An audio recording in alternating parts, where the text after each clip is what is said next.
Hello everyone, Vedant group of education YouTube channel पर आपका बहुत बहुत स्वागत है। हम लोग बात कर चुके थे, पहले फ़ीचर पे बात की थी हम लोगों ने, और फ़ीचर के लिए हम लोगों ने ये कह दिया था कि उसका मीनिंग क्या है। एक मैंने आप लोगों से कहा था कि सर्वमान्य परिभाषा को मैंने परिभाषित किया था, अर्थ मैंने आपके साथ डिस्कस किया, उसके बाद उसके प्रकार डिस्कस किए। मैंने कहा कि ज़िंदगी के जितने भी आयाम हैं उनसे संबंधित हम लोग फ़ीचर का लेखन कर सकते हैं।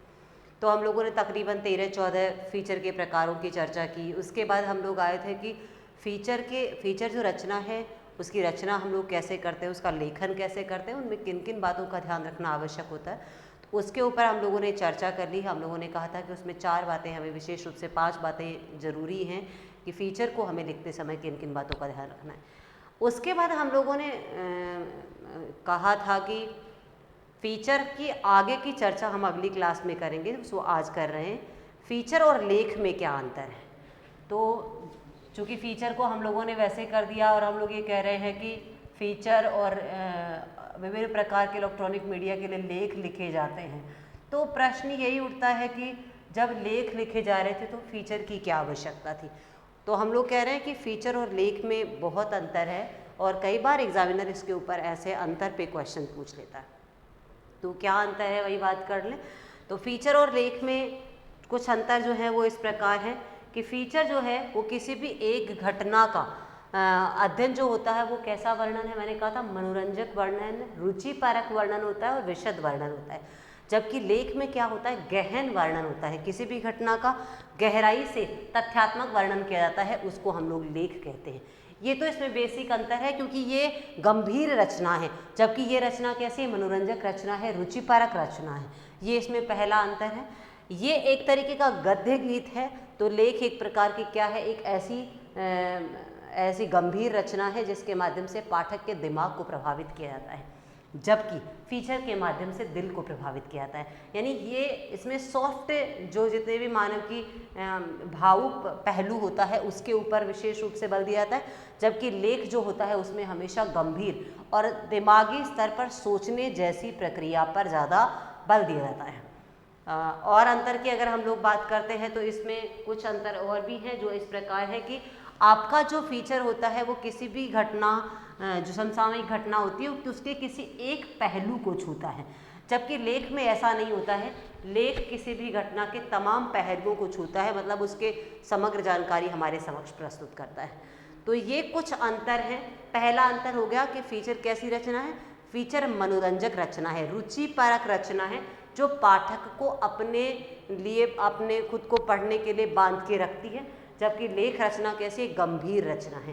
फ़ीचर कैसी रचना, एक प्रकार का गद्य गीत है, तो ये एक प्रकार का क्या है, एक प्रकार का गंभीर विषय पर लिखा गया लेखन है।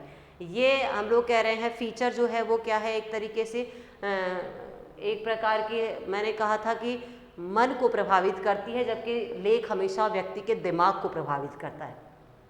फ़ीचर के लिए हम लोग ये कह रहे हैं कि फ़ीचर किसी भी एक विषय का एक पहलू, समसामयिक घटना जो होती है उसका किसी एक पहलू को ही लेकर लिखा जाता है, जबकि लेख जो है वो किसी भी एक घटना के समग्र पहलुओं को लेकर लिखा जाता है। ये दोनों के अंदर कुछ महत्वपूर्ण अंतर हम लोगों को देखने को मिलते हैं। अब अगला जो हेडिंग आता है वो आता है कि फ़ीचर जो होता है वो इलेक्ट्रॉनिक मीडिया के लिए हम लोग कैसे लिखते हैं। अब तक हम लोगों ने सामान्य फ़ीचर लेखन की बात कर ली, अब तक हम लोगों ने फ़ीचर के अर्थ की बात कर ली, प्रकारों की बात कर ली, उसके लेखन की बात कर ली, और फ़ीचर और लेख में अंतर क्या होता है इस बारे में बात कर ली।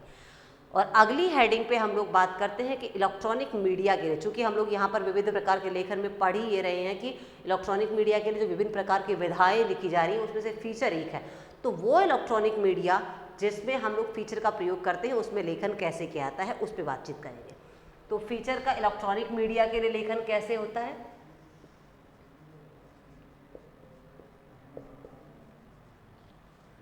इलेक्ट्रॉनिक मीडिया के लिए फ़ीचर लेखन, फ़ीचर लेखन। अब देखिए विशेष रूप से हमारे सामने दो तरह के इलेक्ट्रॉनिक मीडिया है, एक आपका टीवी है और दूसरा रेडियो। मैं आप लोगों से इन दो इलेक्ट्रॉनिक मीडिया पर विशेष रूप से बात करूंगी और आपके जो पाठ्यक्रम है उसमें यही विशेष रूप से मेंशन किए गए हैं। तो ये तो है आपका टीवी के लिए लेखन कैसे होता है फीचर, और ये है आपके रेडियो के लिए फीचर कैसे लिखते हैं। चूँकि आप लोग इन दोनों के बारे में अच्छी तरीके से वाकिफ़ हैं कि ये दोनों इलेक्ट्रॉनिक मीडिया कैसे हैं, आप सबके घरों में उपलब्ध हैं टीवी, आप सबके घरों में रेडियो उपलब्ध है। टीवी चूँकि किस प्रकार का इलेक्ट्रॉनिक मीडिया, एक प्रकार का चलचित्र है। चलचित्र से मेरा मतलब ये है कि इसमें क्या होता है कि हम कोई भी घटना दे रहे हैं, कोई भी घटनाक्रम की जानकारी दे रहे हैं, तो उसमें वो घटना हमारे बताने के साथ साथ उसमें पीछे चित्र भी चल रहे होते हैं। उस घटना से संबंधित चित्रों का भी फिल्मांकन किया जाता है टीवी के माध्यम से। जबकि रेडियो कैसी रचना है, रेडियो एक ऐसा इलेक्ट्रॉनिक मीडिया है जिसमें कि हम लोग सिर्फ और सिर्फ किसी भी बात को सुन सकते हैं और सुनकर हम लोग उसमें उस चीज़ के उस बात का हम लोग अर्थ ग्रहण करते हैं। ये दोनों में मेन अंतर है। टीवी क्या है, एक प्रकार का चलचित्र है जिसमें शब्दों के साथ साथ चित्र भी चल रहे होते हैं, जबकि रेडियो में ऐसा नहीं होता है, उसमें सिर्फ और सिर्फ शब्द महत्वपूर्ण होते हैं। तो जैसे कि इन दोनों इलेक्ट्रॉनिक मीडिया की नेचर में भिन्नता है, नेचर में अंतर है, उसी प्रकार जब हम लोग इनके लिए फीचर लिख रहे होते हैं तो उसमें भी क्या होता है, अंतर दिखाई पड़ता है। जैसे टीवी के लिए लिख रहे हैं तो हमें क्या करना होता है, शब्दावली पर अगर हमारा कम भी ध्यान जाता है और हम लोग क्या करते हैं, चित्रों के माध्यम से हमारी बात को समग्र रूप से पाठक वर्ग के सामने, दर्शक वर्ग के सामने रख पाते हैं, तो हम लोग लेखन इसमें क्या होता है, इसमें हम लोगों को शब्दावली से ज़्यादा, शब्दावली पर उतना ध्यान न देकर हमारे सामने चित्रात्मकता पर हम लोग विशेष रूप से उसके मनोरंजक बनाने पर, उसका मैं ये बात कर रही हूँ कि प्रस्तुतिकरण पर विशेष रूप से बल दिया जाता है इसमें फीचर लेखन में। जबकि रेडियो की बात करते हैं तो उसमें इस प्रकार से शब्दों का इस्तेमाल किया जाए जिससे कि वो सरल भी हो, सहज भी हो, स्पष्ट भी हो और साथ ही साथ पाठक वर्ग को आसानी से समझ में भी आ जाए। और इस प्रकार की शब्दावली का प्रयोग हो कि पाठक को ऐसा लगे कि उसके सामने चित्र चल रहा हो, एक तरीके से उसका सामने एक रेखा चित्र सा बनने लगे कि वास्तव में वो घटना क्या है। तो जितनी अच्छी शैली होगी, शब्दावली जितनी अच्छी होगी, जितनी स्पष्ट होगी, जितनी उसमें प्रभावशीलता होगी, उतना ही ज़्यादा प्रासंगिक फीचर होगा। तो इस प्रकार से रेडियो के लिए हम फीचर कैसे लिखते हैं, रेडियो के लिए फीचर में हम लोग विशेष रूप से शब्दावली पर बल देते हैं और इसमें हम लोग किस पर बल देते हैं, इसमें प्रस्तुतिकरण पर बल देते हैं। ये हम लोग विशेष रूप से इलेक्ट्रॉनिक मीडिया के लिए जब फीचर लिख रहे होते हैं तो इन दो बातों का विशेष रूप से ध्यान रखते हैं। यहाँ पर आप लोगों के फीचर लेखन जो है उसका समापन हो गया। ये चैप्टर आपका यहाँ पर खत्म हो गया, ये प्रकरण यहाँ खत्म हो गया। तो अगला प्रकरण, इसी में एक और प्रकरण आता है और वो आता है संपादकीय। चूँकि आप लोगों के एग्जाम में कई बार पूछ सकता है कि किसी भी न्यूज़पेपर में संपादकीय का क्या आशय है या क्यों लिखा जाता है संपादकीय लेख।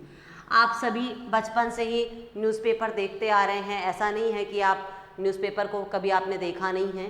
तो जैसे आप लोगों के सामने मैं एक पिक्चर रख रही हूँ न्यूज़पेपर की, मान लीजिए ये आपका न्यूज़पेपर है और इस न्यूज़पेपर का ये बीच वाला पोर्शन है जिससे थ्रू ये क्या हो रखा है, बंद हो रखा है। मान ये आपका समाचार पत्र है, इस समाचार पत्र का जो बीच वाला पृष्ठ होता है, इस बीच वाले पृष्ठ में यहाँ पर एक कॉलम होता है और उस कॉलम पे लिखा होता है ऊपर ही ऊपर संपादकीय, ऐसे लिखा जाता है संपादकीय। मैं बोल रही हूँ ये आप लोगों का एक तरीके का न्यूज़पेपर है जिसे आप सबने देखा है और उस न्यूज़पेपर में जैसे हमने देखा होगा पहला आपका मेन पृष्ठ आता है जिसमें महत्वपूर्ण खबरें सबसे पहले आप लोगों का जो संपादक होता है वो छाप रहा होता है या उस प्रकार की न्यूज़ आपके सामने प्रेषित कर रहा होता है। दूसरा, उसके बाद हम लोग बोलते हैं कम महत्वपूर्ण घटनाएं जो होती हैं वहाँ पर फिर अगले पृष्ठ पर छपती हैं। फिर आप लोगों का अगला पेपर आता है जिसमें और कम महत्वपूर्ण घटनाएं होती हैं, बीच वाला पेपर होता है वो होता है आपका संपादकीय। यहाँ से पेपर आप लोगों का बीच में से मुड़ता है और उसके बाद में आपने देखा होगा बिजनेस न्यूज़ आती हैं कि अभी आपके बिजनेस में क्या चल रहा है, फिर कुछ एडवर्टाइज आते हैं और उसके बाद में आपका खेल समाचार आता है और लास्ट में आप लोगों के महत्वपूर्ण घटनाएं पहले पृष्ठ पे आ गई तो फिर कम महत्वपूर्ण होती है वो उससे कम वो पीछे वाले पृष्ठ पर दे दी जाती है, मेन पृष्ठ पर ही।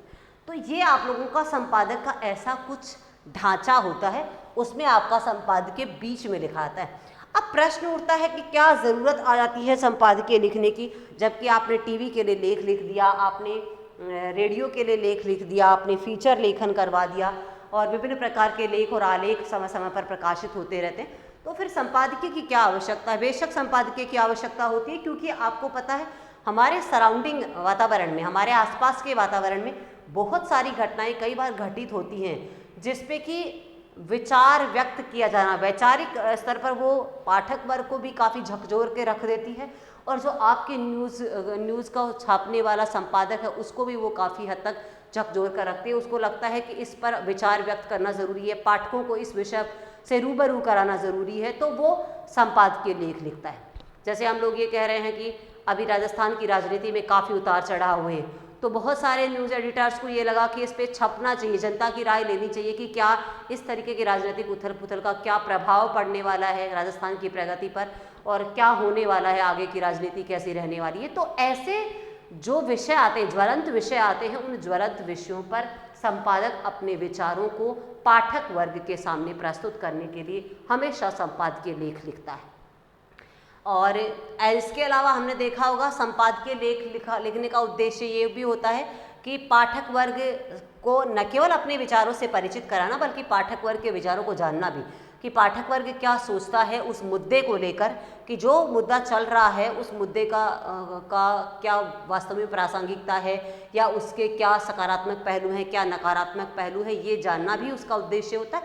तो इसलिए भी यहाँ पर संपादकीय लिखा जाता है, चाहे जैसे सामाजिक बुराई हो कोई, या फिर मान लीजिए कि कोई मौसमी घटना हो ऐसी जिस पे जानकारी ज़रूरी होती है, कोई राजनीतिक घटना हो, कोई धार्मिक घटना हो, उसके ऊपर संपादक अपने विचार व्यक्त करता है, उसको कहते हैं संपादकीय लेख।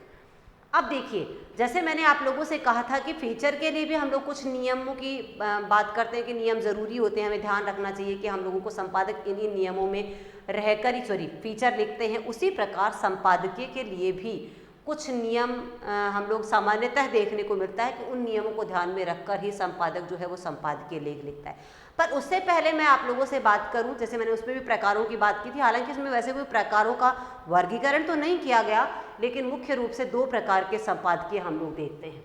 देखिए, आप लोग देखते हैं, एक तो हम लोग सिर्फ बोल रहे होते हैं कि सूचनात्मक होते हैं, आपके बहुत सारे संपादकीय होते हैं, वो कैसे होते हैं, सूचनात्मक,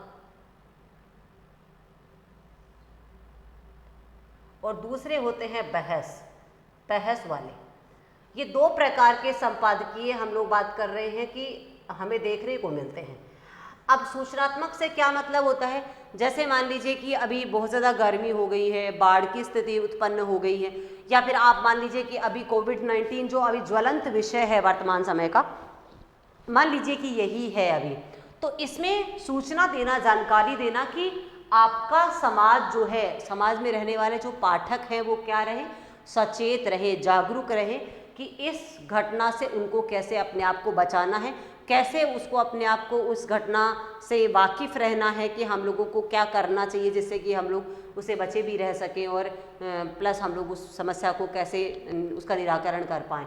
तो ये तो होता है सिर्फ सूचनात्मक। यहाँ पर संपादकीय अपने क्या करता है, लेख लिखकर लोगों को बताता है कि वर्तमान समय में इस प्रकार की जो महामारियाँ आ रही हैं या इस प्रकार की जो बीमारियाँ आ रही हैं उससे समाज में क्या इम्पैक्ट, क्या प्रभाव होने वाला है, वो सिर्फ एक घटनाक्रम का बचाव, सचेत करने के हिसाब से लिखता है। और दूसरा होता है बहस। जैसे मैंने बोला कि कई बार आपके यहाँ ने देखा होगा कि आपके समसामयिक समाज में कई ऐसी घटनाएं घटित होती हैं जिसके दो पहलू होते हैं, कुछ उसके सकारात्मक पहलू भी होते हैं, कुछ नकारात्मक पहलू भी होते हैं। उदाहरण के लिए मैं आप लोगों से बात करूं तो जैसे मान लीजिए कि अभी ऐसे बहस है कि कोविड-19 जो आया वो चाइना की वजह से आया, और कुछ लोगों ने कहा कि लापरवाही की वजह से हो गया। मतलब बहुत बड़ा बहस का इशू है ये, पूरे दुनिया में एक बहस बनी हुई है। तो इसमें लोगों की क्या राय है, मतलब कौन लोग हैं जो इसके बारे में ये बता रहे हैं कि ये सिर्फ एक गलती की वजह से ऐसा हो गया, और कुछ लोगों का मानना है कि ये चाइना की सोची समझी साजिश है। तो इस प्रकार के सामयिक विषयों के बारे में बहस को व्यक्त करना पाठक वर्ग के सामने, ताकि वो अपनी राय बना सके कि जो ये विषय चल रहा है वो वास्तव में क्या है, या सच में इसके बारे में वास्तव में क्या बात है, इसके बारे में उसका निचोड़ उनके सामने आ सके। इस प्रकार के बहस वाले संपादकीय भी प्रकाशित किए जाते हैं।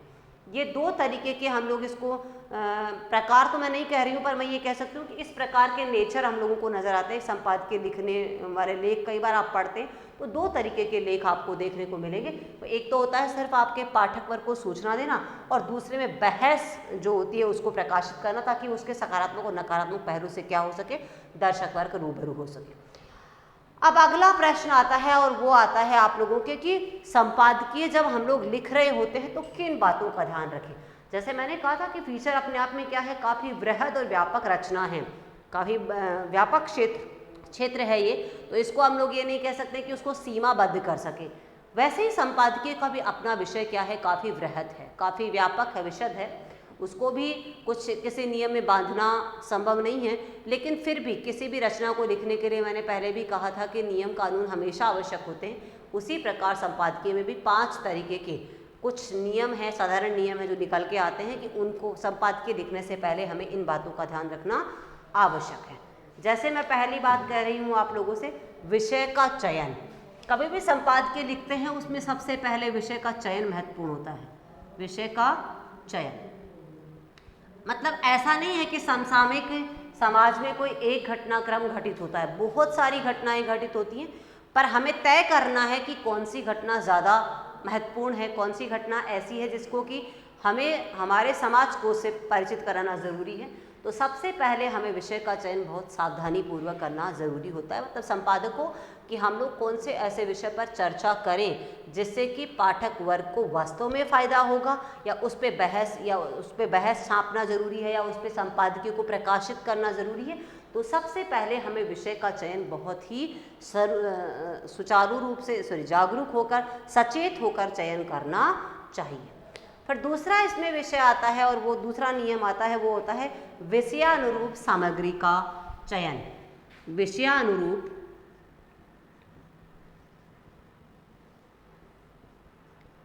सामग्री का चयन।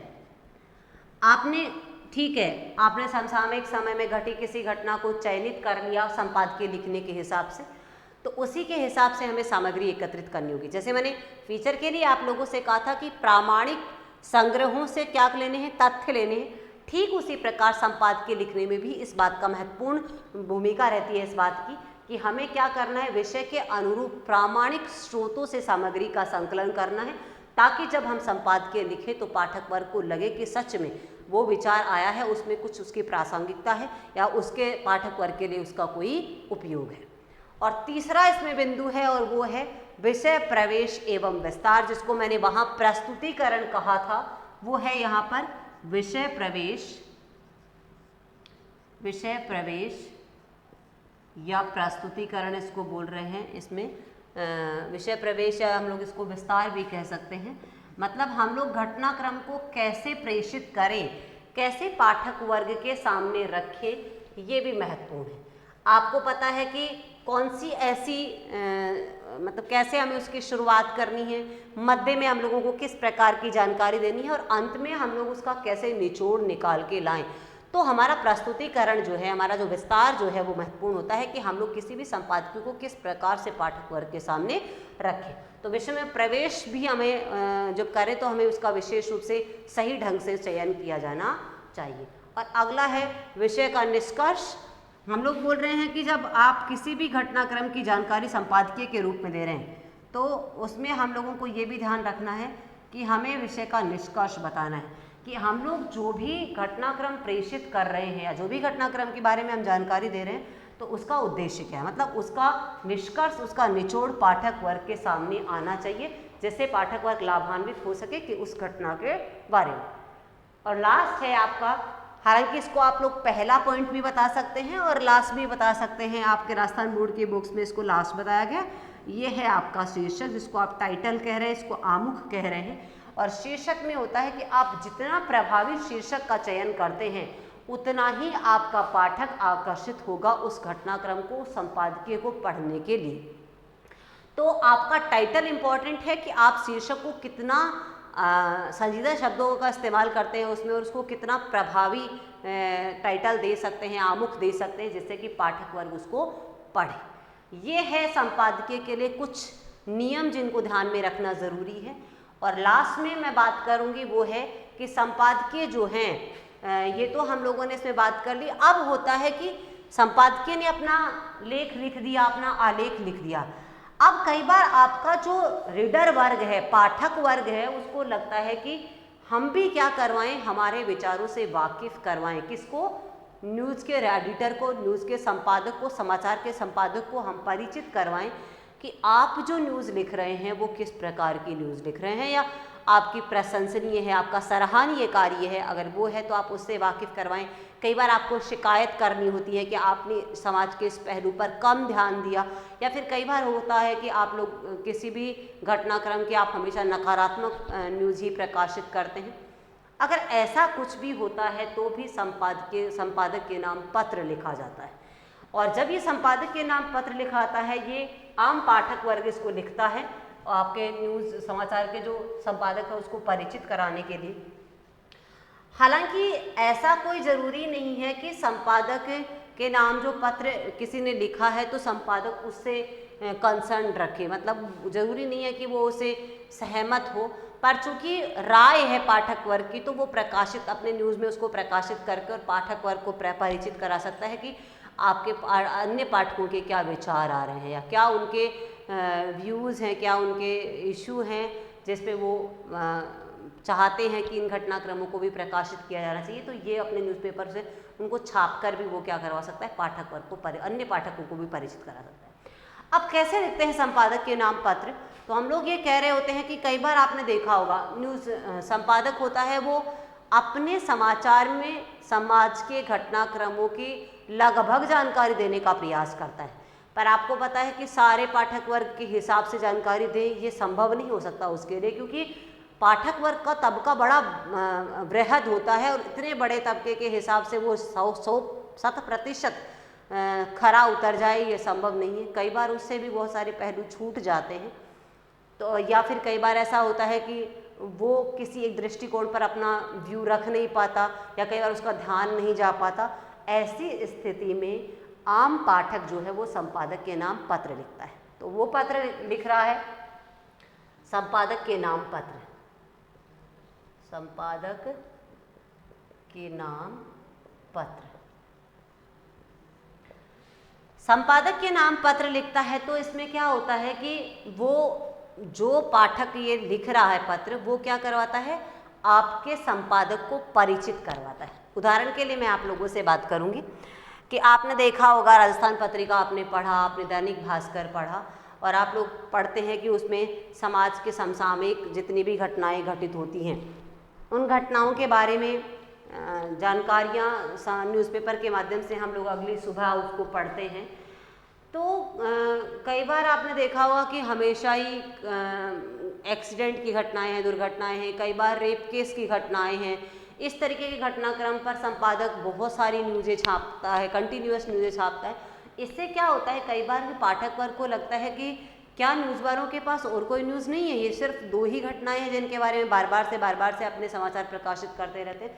तो वो कई बार ऐसा कहते हैं कि कभी एक दिन ऐसा डिसाइड करो जिसमें नो नेगेटिव न्यूज़ के नाम से आप अपना बुलेटिन छापो, तो उसमें क्या हो किसी भी तरीके की कोई नकारात्मक समाचार ना हो, क्योंकि इससे तो क्या हो जाएगा कि समाज में एक तरीके की नकारात्मकता डेवलप हो जाएगी। तो उसको ख़त्म करने के लिए आपने देखा होगा राजस्थान पत्रिका ने एक मुहिम छेड़ी, पाठकों के सराहनीय प्रयास की वजह से ही पाठकों ने जब पत्र लिखा और उनसे कहा कि आप एक दिन ऐसा फिक्स कीजिए जिसमें कि क्या हो, किसी भी प्रकार की कोई नकारात्मक घटनाक्रम की जानकारी ना हो। तो उन्होंने मंडे को पहले ऐसा डिसाइड किया था, अभी तो डिपेंड करता है वो अपने हिसाब से कोई भी एक ऐसा डे डिसाइड कर ले जिसमें क्या कर लेते हैं वो इस प्रकार की कोई भी एक्सीडेंटल दुर्घटना से संबंधित कोई भी न्यूज़ नहीं छापते हैं, या फिर किसी भी प्रकार के रेप केसेस से रिलेटेड कोई भी न्यूज़ नहीं छापते, मतलब जो भी नकारात्मक घटनाएं हैं उनको वो प्रकाशित नहीं करते हैं। ये पाठक वर्ग की डिमांड आई, उसके हिसाब से उन्होंने किया। कई बार आपने देखा होगा कि जैसे बहुत सारे ऐसे पहलू हैं जिन पे इनका ध्यान ही नहीं गया, एडिटर का ध्यान ही नहीं गया। जैसे हम लोग बात कर रहे हैं कि अभी बहुत सारी ऐसी घटनाएं हैं जिनके बारे में नहीं जाता है ध्यान, कोई साइंस की न्यूज़ है, कई बार इतिहास का कोई पहलू है जिस पे नहीं गई। अभी बहुत सारे सिंधु घाटी सभ्यता के स्थलों की खोज हुई, बहुत सारे घटनाक्रम आए, तो कई बार छोटा सा कैप्शन में न्यूज आके रह जाती है, कई बार छोटा सा कॉलम में न्यूज आती है जिसमें कई बार पाठक का ध्यान नहीं आता। तो वो कहते हैं कि इस तरीके की घटनाओं को भी आप प्रमुखता दीजिए, क्योंकि ये भी एक पहलू है समाज का जिससे पाठक वर्ग का रूबरू होना बेहद ज़रूरी है। तो इस तरीके की घटनाओं से संपादक के नाम पत्र लिखकर हम लोग उससे परिचित करा सकते हैं कि आप अपना व्यूज़ दीजिए।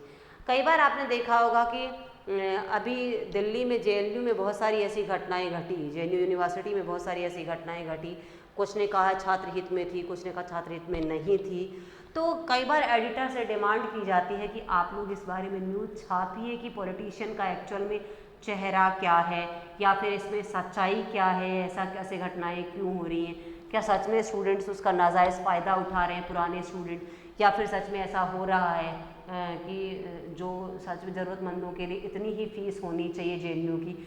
तो ऐसे कई बार इशू होते हैं जिस पे कि पाठक वर्ग क्या करवाता है, आपके संपादक को परिचित करवाता है कि आप इस घटनाक्रम पर भी अपने न्यूज़ समाचार में छापिए, जिससे कि क्या हो सके, समाज लाभान्वित हो सके। ये है आपका संपादक के नाम पत्र। अब हम लोग बात कर रहे हैं निष्कर्ष रूप से, हम लोग अगर कहें तो क्या है, मतलब क्या फ़ायदा होता है इन सब फीचर्स को छापने, या ये जो लेख आ रहे हैं उन लेखों को इलेक्ट्रॉनिक मीडिया में छापने का। बेशक इनके लिए बहुत सारा बेनिफिट है। जैसे हम लोगों ने फीचर के लिए बात की, तो फीचर क्या होता है, शब्द रचना। मैंने कहा अगर आपको ये नहीं पता चल रहा कि शब्द चित्र है, शब्द चित्र क्या है, शब्द चित्र का मतलब होता है एक ऐसी रचना जिसमें इस प्रकार की शैली का इस्तेमाल किया जाता है कि शब्दों के माध्यम से हमारे सामने चित्र सा बन गया है, उसको कहते हैं शब्द चित्र, और ये फीचर है। तो फीचर क्या करता है, फीचर हम लोगों को किसी भी घटना के बारे में इस तरीके का वर्णन कर रहा होता है कि पाठकों को लगता है कि हूबहू वो घटना हमारे सामने घटित हो रही है, और साथ ही साथ उनको क्या होता है, उसमें उनकी रुचि भी जागरूक होती है, जिससे वो उस घटना से रूबरू होना चाहते हैं, उसमें जानकारी लेना चाहते हैं। तो फीचर का महत्व है। हम संपादक की बात करते हैं तो हम लोग ये कह रहे हैं कि हमारे समाज में समसामयिक समय में बहुत सारी घटनाएं ऐसी घटित होती रहती हैं जिनके ऊपर संपादक अपने विचार व्यक्त करके और उसका वास्तविक पहलू पाठक वर्ग के सामने रखता है, जिससे पाठक अपनी राय बना पाते हैं, अपनी कल्पना शक्ति का विकास कर पाते हैं, अपने स्मरण शक्ति का विकास कर पाते हैं। वो संपादकीय की पहल से ही संभव है। और संपादकीय से हम लोग क्या कर रहे होते हैं, हमारे वैचारिक क्षमता को विकसित कर रहे होते हैं, जिसमें हम लोग किसी भी विषय पर अपने विचार व्यक्त करने की स्थिति में बन पाते हैं। तो इसका भी महत्व है। संपादक के नाम पत्र का भी महत्व है, क्योंकि कई बार मैंने कहा कि संपादकीय भी अपने आप में एक मानव है। कुछ घटनाक्रम ऐसे होते हैं जिनके ऊपर उसका ध्यान नहीं जा पाता है। ऐसी स्थिति में आप क्या करवा रहे होते हैं, आप संपादक को परिचित करवा रहे होते हैं कि समाज का ये पहलू है जिस पे आप ध्यान दीजिए, और वो और भी बेहतर समाचार आपके सामने ला पाते हैं।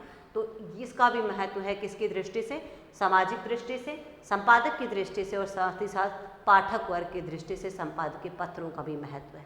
तो इन तीनों के तीनों लेखों का कहीं न कहीं हमारे समाज में बहुत प्रासंगिकता है, बहुत महत्व है, इसीलिए ये लेख छप रहे हैं। और आपको 12th स्तर तक इसकी नॉलेज देना ज़रूरी है, क्योंकि आप कॉलेज में जाने के बाद इन घटनाओं से, इन घटनाक्रम के स्तर तक आप और भी ज़्यादा अपने आप को परिपक्व महसूस करेंगे, और आप इस तरीके की घटनाओं में भाग लेने योग्य होंगे।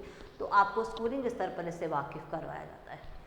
ये इसका प्रमुख रूप से उद्देश्य। विविध प्रकार के लेखन में हम लोगों ने पढ़ लिया, फीचर लेखन क्या होता है हमने पढ़ लिया, संपादकीय क्या होता है, और संपादकीय में भी हम लोगों ने पढ़ा कि किस प्रकार के संपादकीय हम लोगों को नज़र आते हैं। तो दो प्रकार के मैंने बताया, एक तो सूचनात्मक होते हैं और दूसरे बहस परक होते हैं, जिसमें बहस में आपके आलोचनात्मक पक्ष होता है, इसमें नकारात्मक और सकारात्मक दोनों पक्षों की चर्चा होती है। और फिर हम लोगों ने कहा कि जिस तरीके से हम लोग फीचर में कुछ नियमों को ध्यान में रखकर उसको लिख रहे होते हैं, ठीक उसी प्रकार संपादकीय में भी कुछ नियम ज़रूरी होते हैं। जैसे मैंने आप लोगों से कहा कि इसमें विषय का चयन ज़रूरी होता है, फिर विषय को चयन कर लिया, उसके हिसाब से सामग्री का संकलन करते हैं, फिर उसका हम लोग विस्तार करते हैं, विस्तार के बाद में हम उसका निष्कर्ष निकालते हैं कि अल्टीमेटली हमारा जो ये प्रकाशित हो रहा है संपादकीय, तो उसका क्या निष्कर्ष है और उसका शीर्षक कितना प्रभावी है।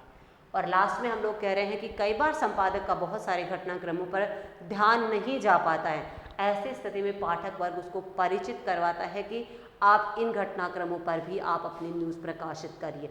तो या फिर कई बार होता है कि बहुत ज़्यादा नकारात्मक पहलुओं पर न्यूज़ प्रकाशित होने से उबाऊपन उत्पन्न हो जाता है पाठक वर्ग में, उसको रुचि नहीं आती समाचार को पढ़ने में। तो वो कई बार ये कहते हैं कि आप इस प्रकार के नकारात्मक समाचारों को कम से कम प्रकाशित कीजिए। या फिर आप लोग ये कह सकते हैं कि किसी एक दिन ये निश्चित कर लीजिए कि इस प्रकार के समाचारों का प्रकाशन आप नहीं करेंगे, जैसे कि समाज में एक नई ऊर्जा का संचार हो सके, समाज में एक सकारात्मकता का संचार हो सके। अब ये प्रकरण यहीं पर समाप्त होता है। नवीन प्रकरण है आप लोगों का, उस पर हम लोग अगली क्लास में चर्चा करेंगे। और वो है आप लोगों का रिपोर्टाज, डायरी, संस्मरण। इन विधाओं में हम लोग सबसे पहले रिपोर्टाज को लेंगे और आप लोग अभी जो मैंने चैप्टर ख़त्म करवाया उसके बारे में नोट्स तैयार करेंगे। और किसी भी तरीके की कोई भी समस्या है तो मैंने आप लोगों से मैं वीडियो में कहती हूँ कि आप लोग अपनी प्रॉब्लम को सॉल्ट आउट आप मेरे नंबर पे, मेरे मोबाइल नंबर पे कांटेक्ट करके अपनी प्रॉब्लम को सॉल्ट आउट कर सकते हैं। किसी भी तरीके की कोई प्रॉब्लम है तो आप अपने नोट्स तैयार करेंगे, क्योंकि हम उसको चेक करेंगे कि आप नोट्स तैयार कर रहे हैं या नहीं, आपकी पढ़ाई सुचारू रूप से चल रही है या नहीं। आपके पास समय नहीं है, अब काफ़ी सारा समय जा चुका है। चूँकि आप बोर्ड के स्टूडेंट्स हैं तो आप जितना सिंसियरिटी से स्टडी करेंगे आपको उतना ही फ़ायदा होगा। अगला आप लोगों का व्याकरण का प्रकरण होगा और वो होगा रिपोर्टाज। चूँकि रिपोर्टाज के बैकग्राउंड पे मैं आज ही की क्लास में बात कर लेती हूँ। आप लोग अपनी जो बुक है उसमें आप लोग इसकी रीडिंग ज़रूर लगाएंगे, ताकि मैं जब अगली क्लास लूँ तो आपको आसानी से समझ में आ सके कि आखिर क्या है रिपोर्टाज। देखो, पहले तो हम लोग इसके नाम पे चर्चा कर लेते हैं। आपको नाम से काफ़ी कुछ समझ में आ जाएगा। और कई बार आप क्या कर रहे होते हैं कि जितना हम लोग यहाँ पर अच्छे से समझा रहे हैं आपके सामने, आप जितना हो सके उतना उसे समझने का प्रयास करें। और मैं अभी भी कह रही हूँ कि इसमें आप लोगों के फुल में से फुल मार्क्स आने की संभावना है। बस ध्यान इतना सा रखना है कि हम जिस प्रकार से आपको अध्ययन करवा रहे हैं आप साथ साथ में अध्ययन करते जाएं, और कोई भी समस्या है तो आप लोग उसका निराकरण हमारे साथ फ़ोन पे बात करके आप लोग उसका निराकरण कर सकते हैं। तो जैसे मैं आप लोगों से कह रही हूँ कि हम लोग अगला टॉपिक पढ़ेंगे और वो है आप लोगों का रिपोर्टाज।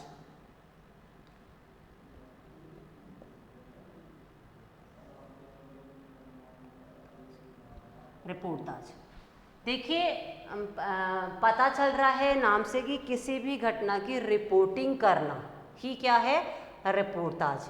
किसी भी, चूँकि हालांकि अब ये घटनाक्रम कैसे, हम कौन से घटनाक्रम, ये तो हम लोग चर्चा करेंगे। पर रिपोर्ट, चूँकि ये अंग्रेजी भाषा का शब्द है, किसी भी घटना की समग्र जानकारी रखना ही क्या है, रिपोर्ट है। उस घटना के तमाम पहलुओं की जानकारी पाठक वर्गों के सामने प्रस्तुत करते हैं, उसको हम लोग रिपोर्ट कहते हैं साधारण अर्थ में। और हम लोग रिपोर्टाज की बात करते हैं तो ये विधा कब आई, इसकी हम लोग पहले थोड़ा सा पृष्ठभूमि की बात कर लें। तो आप लोगों के यहाँ पर जब फर्स्ट वर्ल्ड वॉर हो रहा था, आपके सेकंड वर्ल्ड वॉर हो रहा था, उस समय की घटनाएं। सेकंड वर्ल्ड वॉर के विशेष रूप से सेकंड वर्ल्ड वॉर के टाइम पर आपको पता है कि विश्व में बहुत सारे देश इस विश्व युद्ध में शामिल हुए थे। और उस विश्व युद्ध में शामिल होने की वजह से बहुत सारा नरसंहार हुआ। आप लोगों ने थोड़ा बहुत विश्व युद्धों के बारे में पढ़ाई है कि हमारे यहाँ प्रथम और द्वितीय विश्व युद्ध हुए, और उन विश्व युद्धों का हमारे यहाँ पे बहुत ही नकारात्मक प्रभाव समाज में देखने को मिला। तो जब ये विश्व युद्ध हुए थे, उन विश्व युद्धों को, चूँकि विज्ञान का चरमोत्कर्ष था, ये विज्ञान ने बहुत प्रगति कर ली थी। परमाणु बम्बों का इस्तेमाल इसमें किया गया। हिरोशिमा और नागासाकी पर बम गिराए गए 6 अगस्त को और 9 अगस्त को 1945 को। हम लोग ये कह रहे हैं कि जब ये बम गिरे तो बहुत सारा नुकसान हुआ। उस समय पर चूँकि घटनाक्रमों की जानकारी कौन लोग दे रहे थे, रिपोर्टर लोग दे रहे थे। चाहे वो आपके टीवी का रिपोर्टर हो, चूँकि उस समय टीवी बहुत ज़्यादा एडवांस नहीं था, ज़्यादातर रेडियो ही उस समय काम किया करता था। तो जो रेडियो के रिपोर्टर्स हैं वो अपनी रिपोर्ट को क्या कर रहे थे, रेडियो बुलेटिन के माध्यम से जनता तक पहुंचा रहे थे। उस समय ये विधा विकसित हुई। कब विकसित हुई? द्वितीय विश्व युद्ध के समय, जबकि बहुत सारी, हम लोग कह रहे हैं कि शक्तिशाली राष्ट्र इसमें शामिल हुए। और उन शक्तिशाली राष्ट्रों में जब युद्ध चल रहा था तो उस युद्ध की तमाम घटनाक्रम की जानकारी रिपोर्टर्स क्या कर रहे थे, अपने रिपोर्ट के माध्यम से पाठक वर्ग के सामने रख रहे थे। उसको कहा गया रिपोर्ट। ये घटना धीरे धीरे करके जब ये प्रकाशित होने लगे तो यही एक विधा के रूप में, हम बोल रहे हैं कि समय चक्र के साथ साथ बढ़ता चला गया और ये हिंदी में एक विधा के रूप में विकसित होकर सामने आई। इसको कहा गया रिपोर्टाज। एक ऐसी घटनाक्रम जो समसामयिक समय में घटित हो रहा है, उस घटनाक्रम को पाठकों को उस घटनाक्रम से परिचित कराना ही क्या है, रिपोर्टाज। और रिपोर्टाज जो है वो हम लोग बात कर रहे हैं कि जैसे आप लोगों के यहाँ पर एटम बम आपका चैप्टर है जो अमृत राय नागर ने लिखा, वो इस तरीके के रिपोर्टाज पे आधारित घटनाक्रम है। तो इस तरीके की ये घटनाक्रम द्वितीय विश्व युद्ध के बाद की जो आधुनिक विधा है उसमें छप कर आए। बहुत सारी विधाओं में इस प्रकार के मतलब विधा के बहुत सारी रचनाएं हमारे सामने आई। तो इस रिपोर्टाज पे मैं आप लोगों से परिभाषा और इसके प्रकारों और इसके पहलू पे आगे चर्चा करूँगी। आज की क्लास यही समाप्त होती है। आप लोग पिछली जो 2 क्लासें मैंने ली उसके संपूर्ण नोट्स तैयार करेंगे, और कोई भी आपको परेशानी है फीचर में, संपादक के नाम पत्र में और रिपोर्टाज का जो मैंने इंट्रो बताया उसमें, वो मैं आप लोगों की प्रॉब्लम को सॉर्ट आउट करूँगी। अगर आपको समझ में आ गया तो आप लोग नोट्स तैयार कर लीजिए, और पिछले सालों के एग्ज़ाम में कैसे प्रश्न आ रहे हैं उस हिसाब से आप लोग अपनी तैयारी को आगे शुरू कीजिए। Thank you.